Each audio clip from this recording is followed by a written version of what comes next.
Today with us is our instructor, Andrew, and he'll be presenting for this seminar. And he has experience in attending ACSL and UCO himself and doing pretty great. And also he's been teaching ACSL in KT Byte and also our core classes. So he has a lot of experience as a student and as an instructor. So he'll be talking about both sides during this seminar and give parents and students more information. Okay, then Andrew, can you start introducing yourself and then we'll start the seminar. Okay, awesome. Well, thanks for the introduction, Wendy. Yeah, we'll get started, and I'll share my screen too. So, hey everybody. Yeah, my name is Andrew. I'm an instructor here at KT Byte. Been here for a little while now. I currently study computer science at Cornell, but been teaching at KT Byte for around 5 years now. A couple of things about me, I guess, in terms of my previous experience. I did some competitions, as Wendy alluded to, UCO and ACSL, and I teach currently our ACSL class annually, as well as UCO. I'm mostly teaching that year-round now as well. And then some of my other experiences, so that was sort of when I was in high school, a lot of my competition experience, and then more in college now, I've been doing a lot more software work. So in the last few years, interned and built software with a few companies, Amazon, Apple, Figma, and then Databricks earlier this year. Yeah, super excited to be talking to you all about our competition offerings. Yeah, we'll get started. So in terms of a slight bird's eye view of what we're going to be talking about today, so we're going to start with a quick timeline about essentially where do these competitions align with essentially where students are within the core curriculum. So this is the question that I get a lot from a lot of parents with when is it that my student's going to be ready to take competitions? So we're going to be talking about that. ACSL and BCC, of course, that's what we're talking about today. We're going to do an overview of those, as well as weighing the pros and cons, costs, benefits kind of analysis there. As well as just overall the schedule, the format, as well as some topics, what is covered on these competitions. And we'll also do, of course, very importantly, the awards section there too. We'll also talk about how we did on BCC and ACSL as an academy last year. And then we'll talk about what we're going to see this year as well. And I'll also go full screen here so we can see that a little bit better. Yeah, we'll just get into it. So in terms of timeline wise here, so here's what we're going to see in terms of competition. So earlier on, there aren't as many that we'll see, especially ones that involve programming, because this is the time when students are mostly developing a lot of their computational and algorithmic thinking skills overall. So we have CAT, which is a multiple choice only competition that we offer multiple divisions of. This is one of the earlier ones that we can get, as well as ACSL Elementary. So we're talking about ACSL and BCC primarily today. ACSL Elementary, or it's marked as ACSL 1 here, is a multiple choice only competition. It tests for various it tests for computational thinking, various topics that are more related to computer systems. So we'll see ones such as Boolean algebra, graph theory, as well as we do a section on computer number systems as well, so base conversions. So a lot of math that students will see later on in college, but still a pretty good fit for students who are in our sort of younger levels. And this is good especially for students at a point where they have good programming proficiency, but not at a point yet when they're able to use that in competition. And then we'll see some of our upper levels here. I won't go through every individual one, but you'll see that we start to get into some more advanced competitions, CCC, and then some upper levels of CAT as well. Again, these upper level divisions are still going to be multiple choice still, so short answer.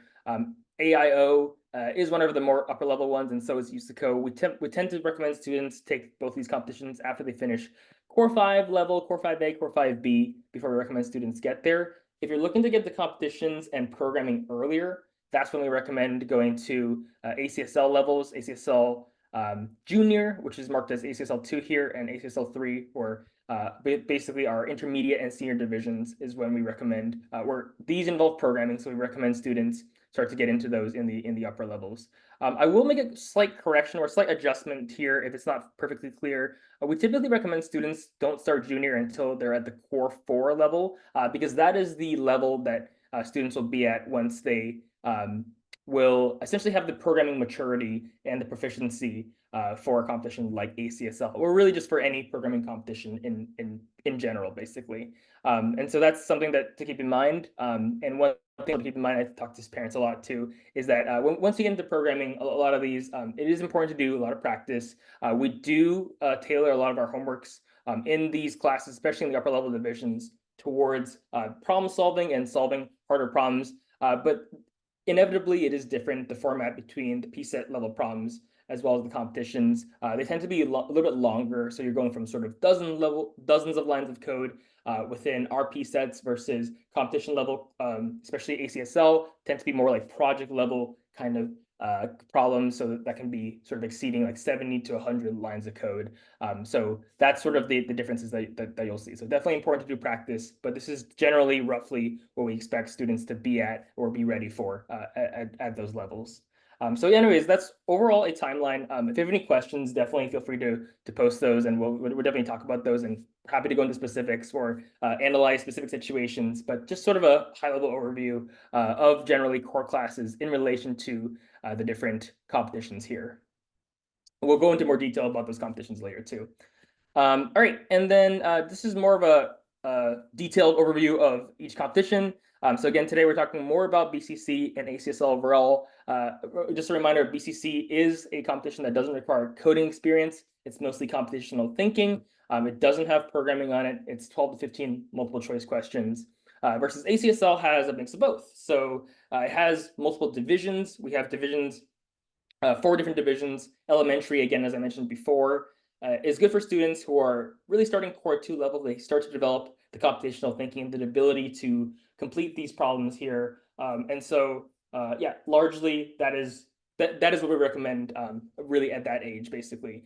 All the way until core 4. So really the core 4 level is when we start to see that transition towards the junior level for ACSL. And so once we get to really like the core 4 level, that's when we start recommending students potentially look into, in addition to BCC, other upper level competitions. So ACSL Junior, for example. And so that's when the programming is introduced. Intermediate, senior, the programming section is really just getting harder, basically. And there's more topics in the short answer contest overall.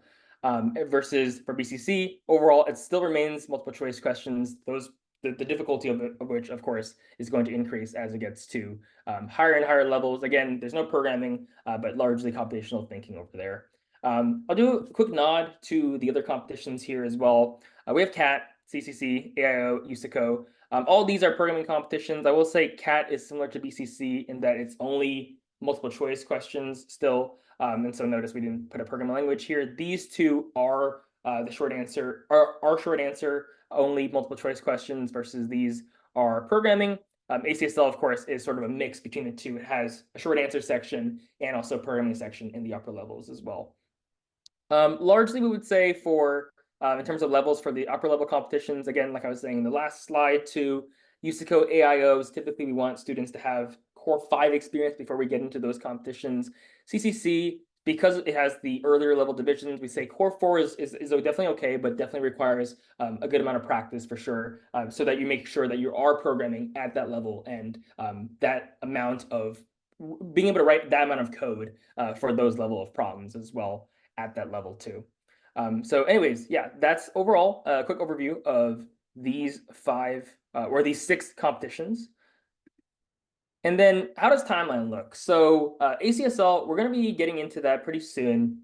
The competition opens up around October, November-ish, and it's also when we're planning on having our classes begin at the very beginning of November. And it is so our ACSL class is a year-round class that we offer because the competition is year-round.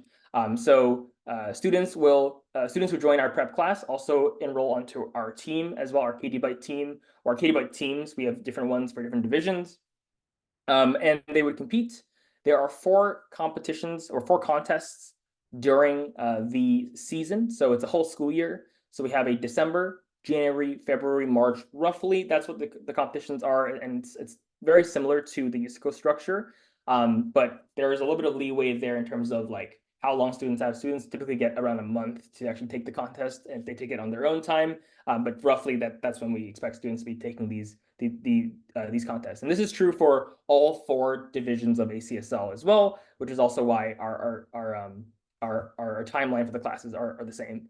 BCC is a little bit different than that. We only offer, we offer one prep course for it. Basically, it's a support course. We do essentially some information. We do an info session about the format of the contest and tell you a little bit more about it. And then we have a separate section available that includes the info session as well as office hours times, where we have some of our teaching assistants and instructors go over some past problems as well with students. So we have a package there. I would say overall BCC, because it's a one-time competition, that's why the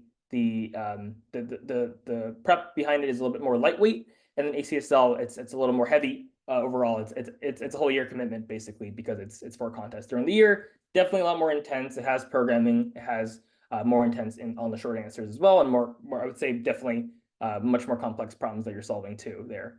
And then so that's ACSL and BCC overall. Again, USICO, CCC, CAT, AIO.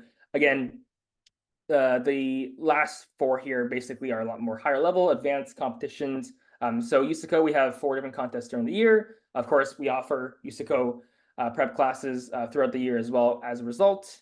CCC, we have prep support for that, CAT as well. And then AIO, similar, we also offer prep throughout, but of course it is only once a year. CAT and AIO only once a year, CAT being in May and then AIO being in August overall. But yeah, you can find more information about this on our competitions page about the timelines. But yeah, you can see that there is quite a difference here between some competitions that are only offered annually and then some that are offered multiple times throughout the year. Some you have to kind of commit to the entire year versus some that you can kind of participate selectively throughout the year as well. And generally, my recommendation, of course, of which competitions you'll be doing is really based on, of course, like your age level, basically. But I would say generally, whatever competitions that you're qualifying for, we typically recommend that you are participating in multiple competitions. Just kind of gives you more chance to practice as well as getting more and more, trophies and awards there. It, of course, increases your chances the more that you're competing. Of course, also increases your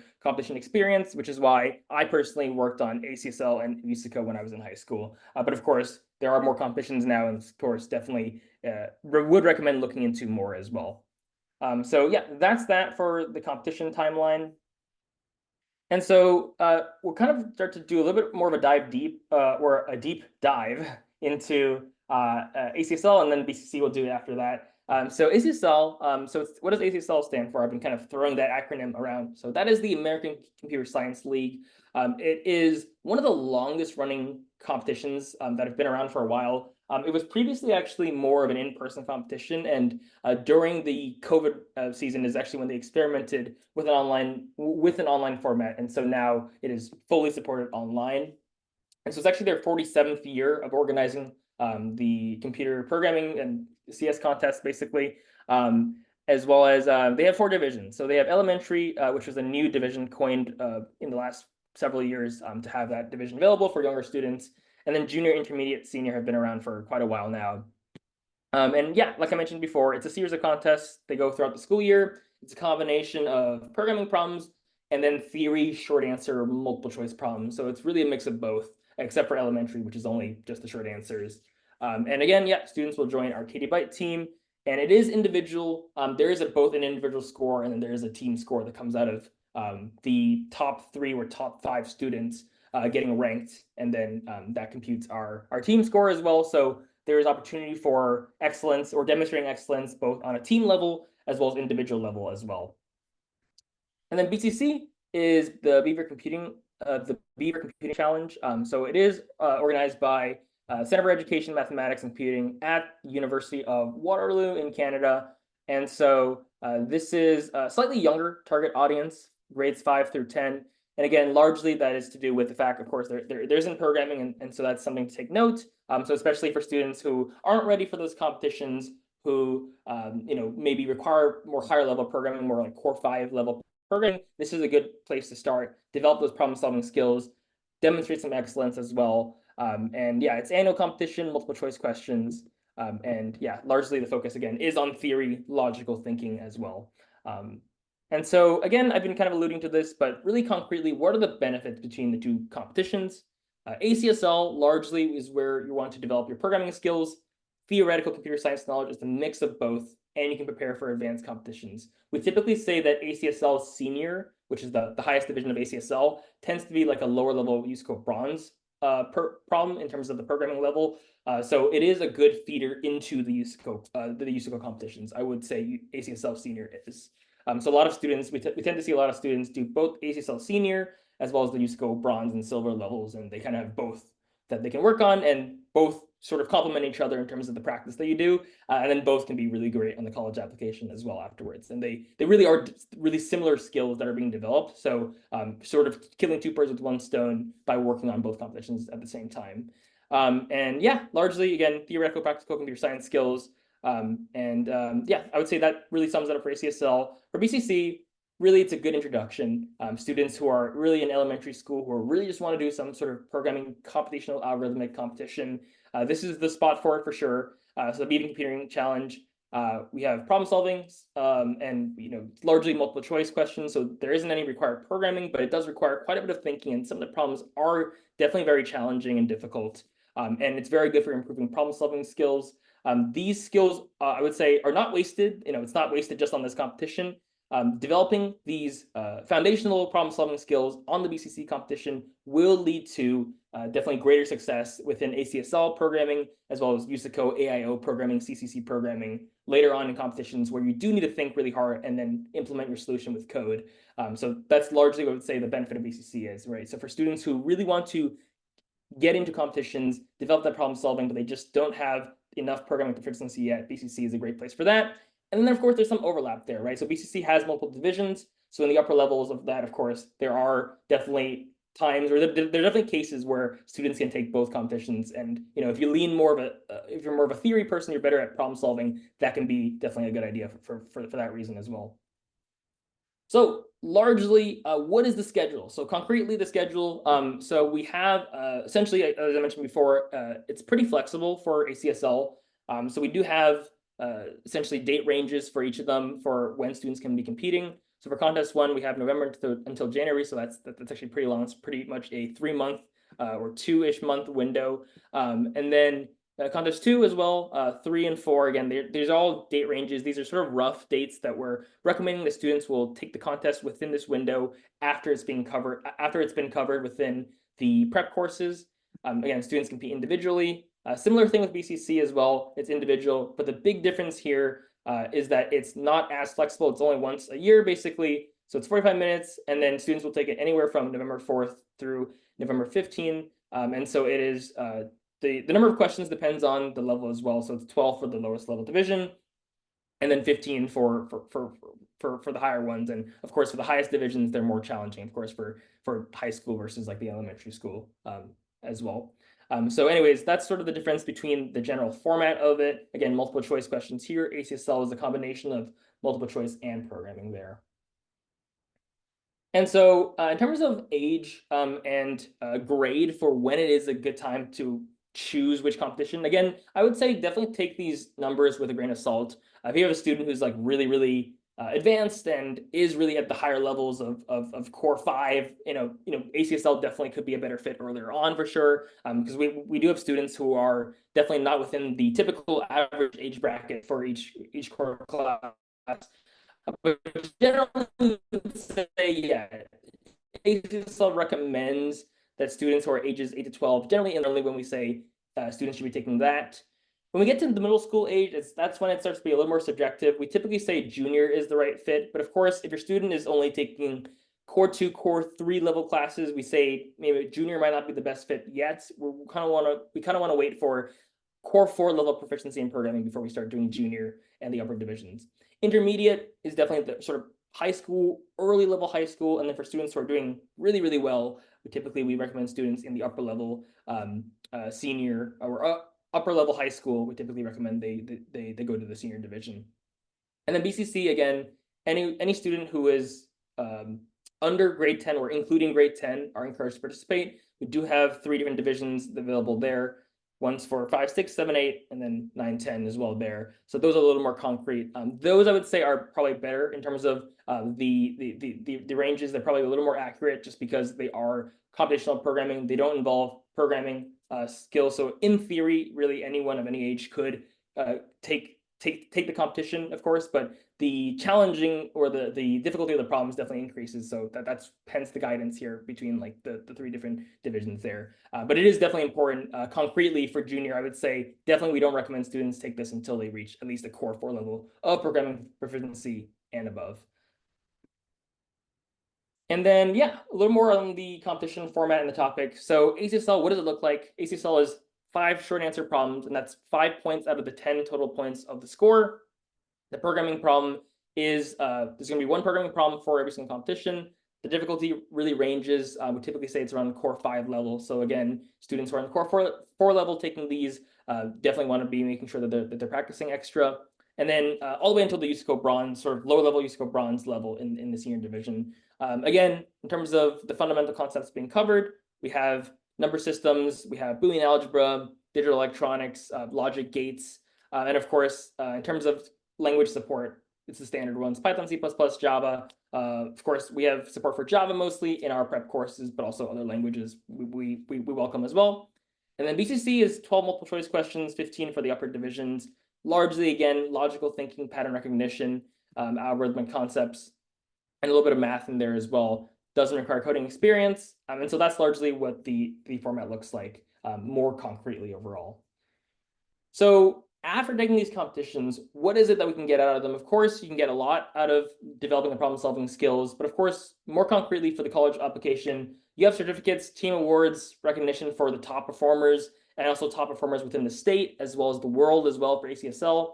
Similar awards available for BCC. Top performers get awards and certificates, as well as distinction awards as well. We'll kind of go into what those stats looked like in the last year in a little bit. But definitely there's a lot of opportunities here to demonstrate excellence for the college application or even for private high school applications, especially if you're some of the younger students as well here as well.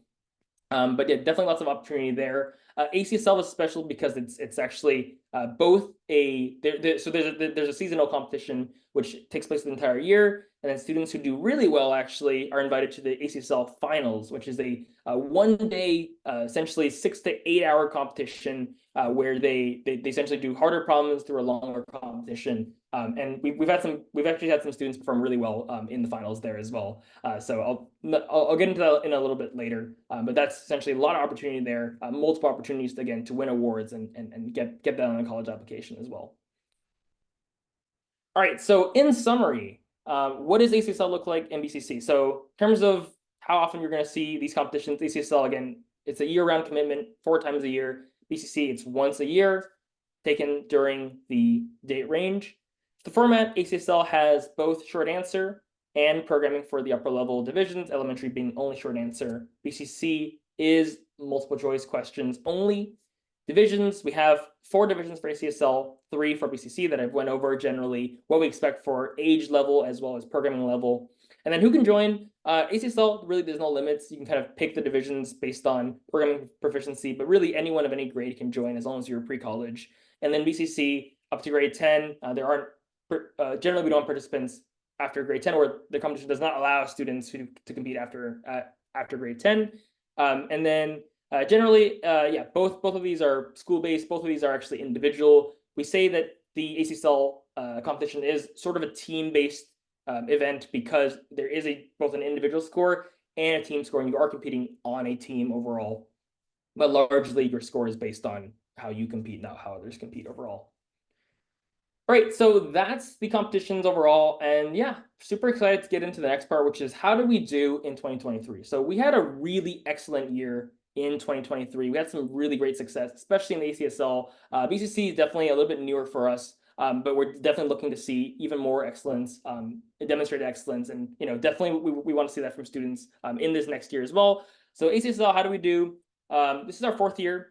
We had 78 participants. 38 of them qualified for finals. And again, it's not based on how you perform relative to the team, or even the state. It's actually how you perform relative to the world. So again, 34, so about half of our students qualifying for finals. Really was excellent to see.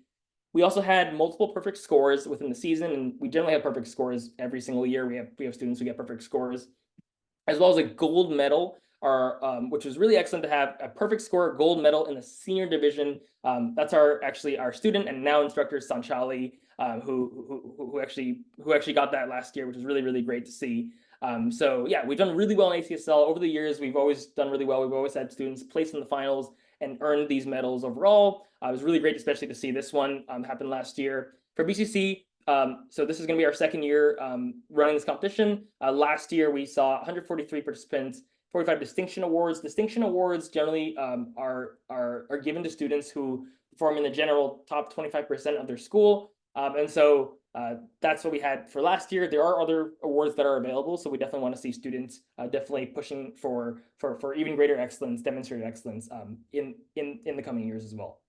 So speaking of that, what are we going to offer this year? So very similar in terms of our ACSL offerings.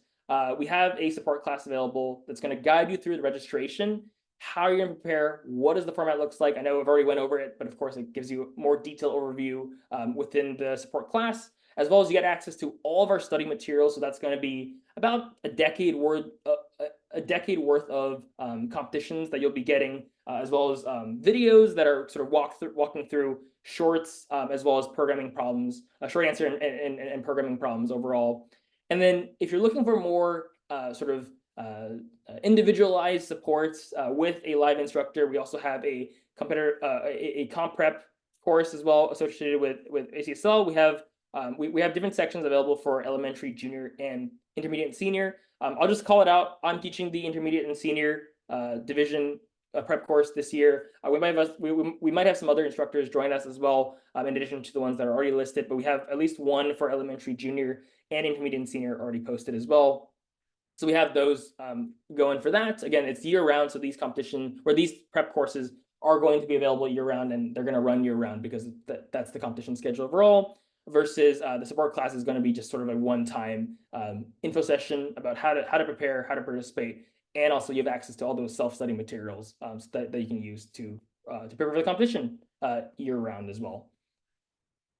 And this is what the schedule is going to look like. So generally, so far we have one section for each division available right now. If there is need for other divisions or other sections, or that if this schedule does not work for your schedule, we are planning on offering other times based on demand as well. But for now, we have Friday nights for elementary and junior, and then we have Saturday mornings for intermediate and senior. We're going to start our classes in about early November because that's about a month before we typically want students to begin competing.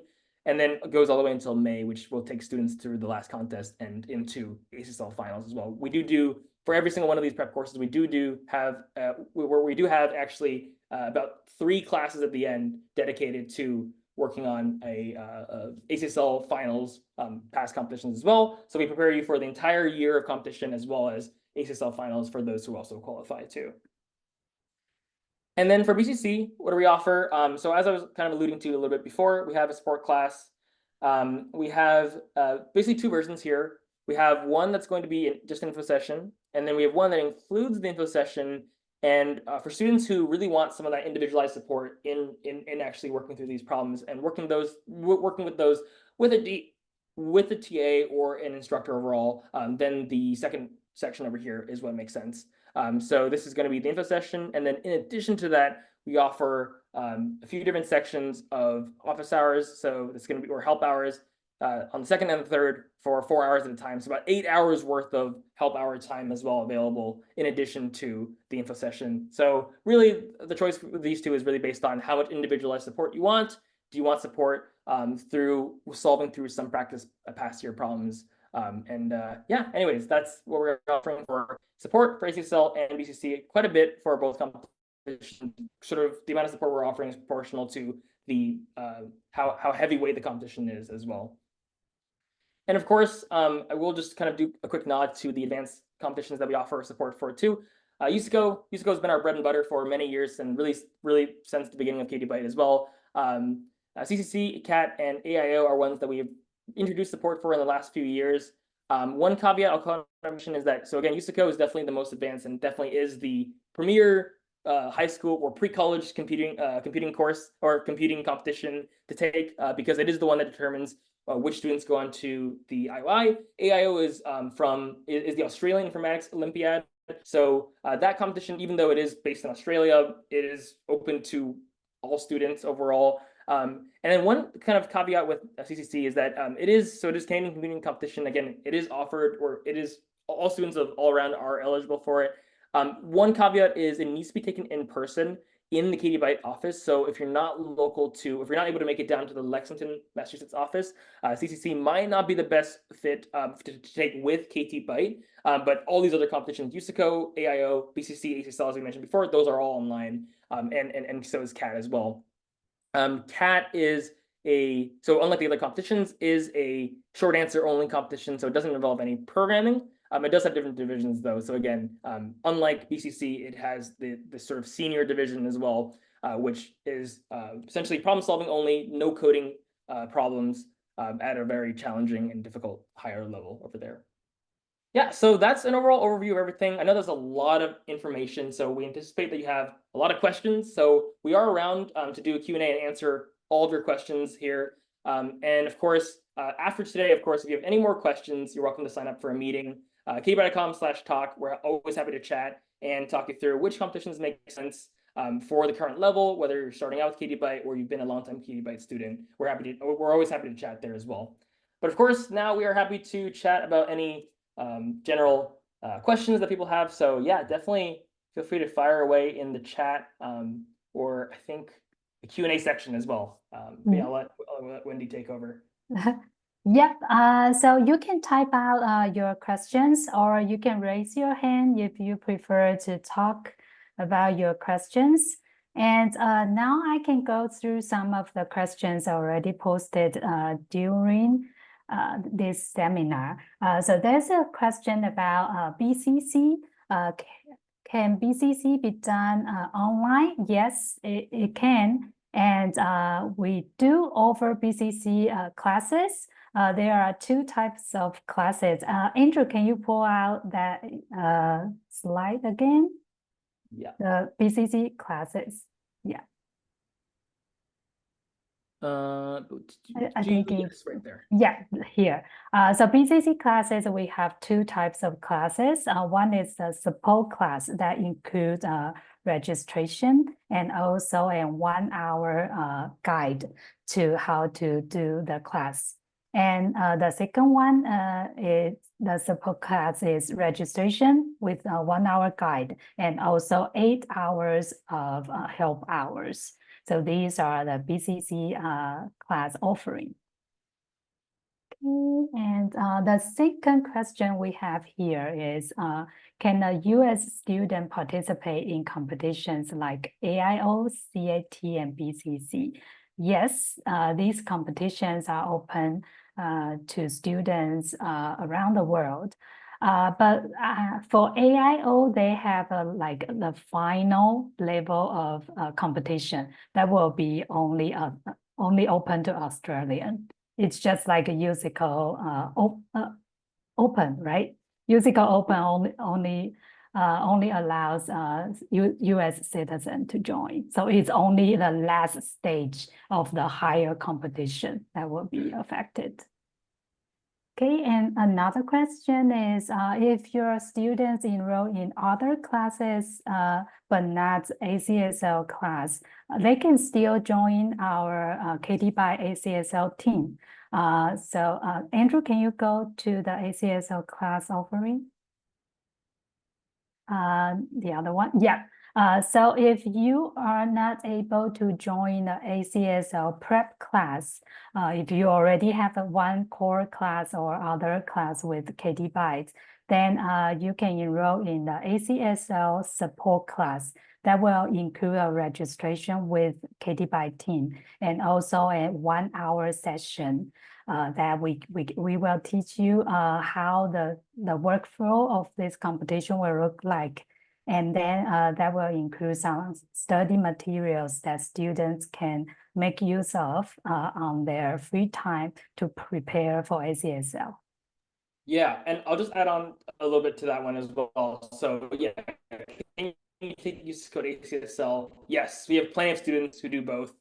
So that's a combination of like you can take a use code class and the ACSL prep course with us at the same time. That's totally fine. If you're already confident, if this is your second time taking ACSL and you feeling like you just need the materials and that's enough, that's fine too. You can join our team as well. But yeah, students can definitely do multiple competitions. We actually recommend students take as many competitions as they can qualify for. So definitely a big yes.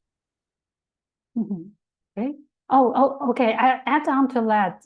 It's related to the next question. So if your child, their school do offer ACSL team, so they can join their ACSL team at their school. They don't have to join with KDBI. They cannot be in both team. They can only join through one school. Yeah, so if they are already in their school's ACSL team, then we will not recommend them to take another class with us. They can just join their school. If their school didn't provide ACSL team support, then they can come to us and join through KDBI. For BCC is the same. If the school didn't support BCC, then they can join BCC through KDBI as a school. Okay, then we'll move on to the other questions. Do you recommend grade 5 students to join both ACSL and BCC? And there are 4 competitions of ACSL every year. Should students participate for? Yes. So you need to participate all 4 ACSL to get those scores. So you have to participate 4. And students can join can join both ACSL and BCC. It just depends on their time and their interest. Yeah, agreed there. And then yeah, definitely yeah, all four competitions for the year for sure. Because for ACSL the competition is 4 contests and your score is composed of all 4 contests of scores overall. So if you miss one, it does indicate that on your score as well. So if you want to actually qualify for the finals, you want to make sure to be participating in every single competition to get the highest score. Yeah, and actually they have a long period of time for each of the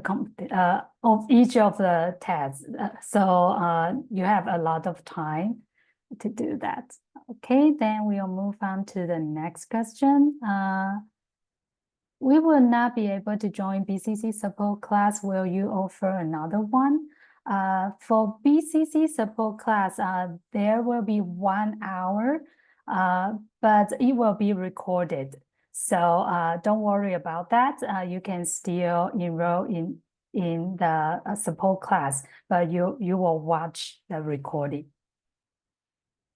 Okay, and moving on to the next one. For CAT, would an online link be provided to participate and compete? So we don't need to be physical at KDBI. Yeah, for KDBI, for CAT, the competition will be done through KDBI Classroom. So each student will have a VM system online. So they don't have to do it physically. Only CCC competition, they need to be physically attending in KDBI office in Lexington. Okay, the next question is, can you talk a little bit about BCC vs CAT? Are those competitors similar in form of contents? Which one is easier or harder? More advanced level. Andrew, can you go to the BCC and CAT? Yeah. Is it here? Do we have a? We do have an overview. Oh yeah, maybe this one would be good to pull up and talk through. Um, Yeah. So yeah, I guess overall, like I can start out with this one too. So yeah, definitely both competitions have different divisions. I would say like roughly the divisions where our understanding is that roughly the divisions that kind of correspond in terms of like overlap in terms of the grade levels are going to be pretty similar. I wouldn't say like necessarily like the same kinds of problems, but in terms of difficulty and computational thinking, probably pretty, we would say pretty similar overall. BCC might be a little bit easier than CAT if we were to make a real comparison between the two. And then of course CAT has the upper level divisions as well, so you can keep kind of taking some of the upper level ones even when you're in like later high school years as well. Yeah, and another thing to be considered is that BCC will be happening in fall semester, and CAT will be happening in spring semester. So it depends on if your students have a goal this semester to attend a competition. Then if it's fall semester, then you can aim for BCC, and if it's spring semester, then you can aim for CAT. Okay, the next question, if the student is studying 4A course in KD BY, 15 years old, grade 10, which ACSL pre-course is more suitable for him? Yeah, I can go ahead on this one.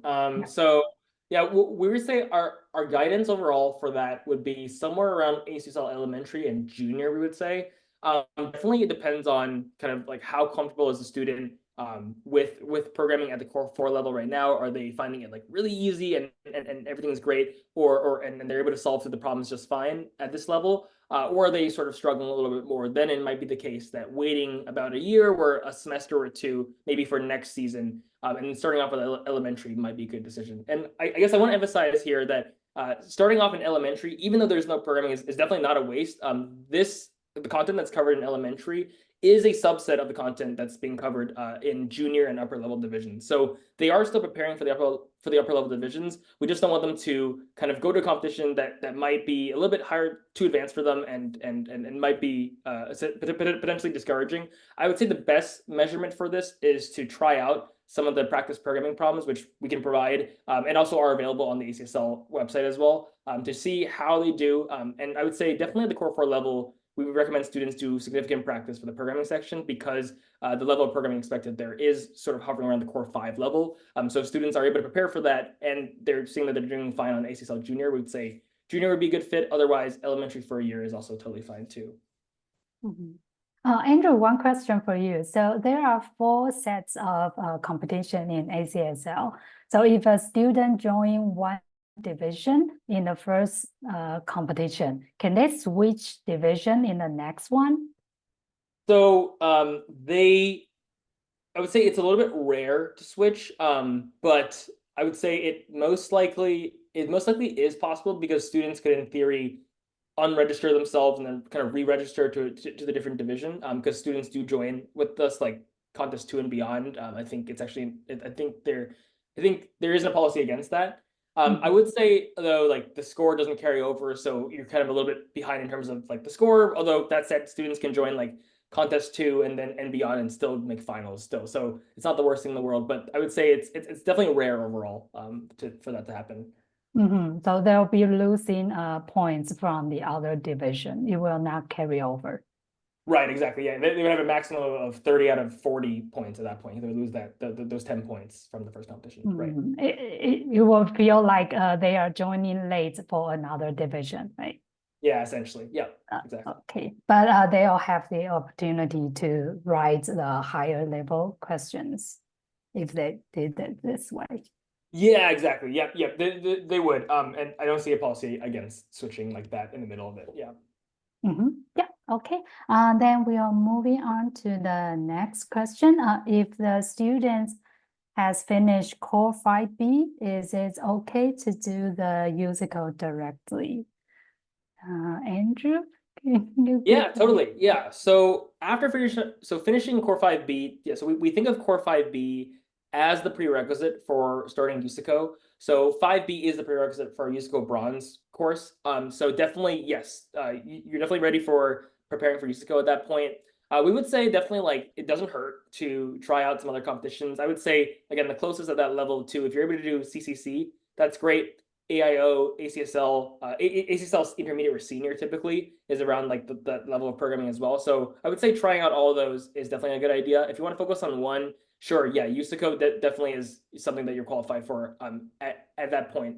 But definitely will take maybe a couple semesters with getting that prep done in order to be fully ready for that competition overall. So yeah, short answer, yes for USICO, but also definitely look into some other competitions at that level at the same time. Yeah.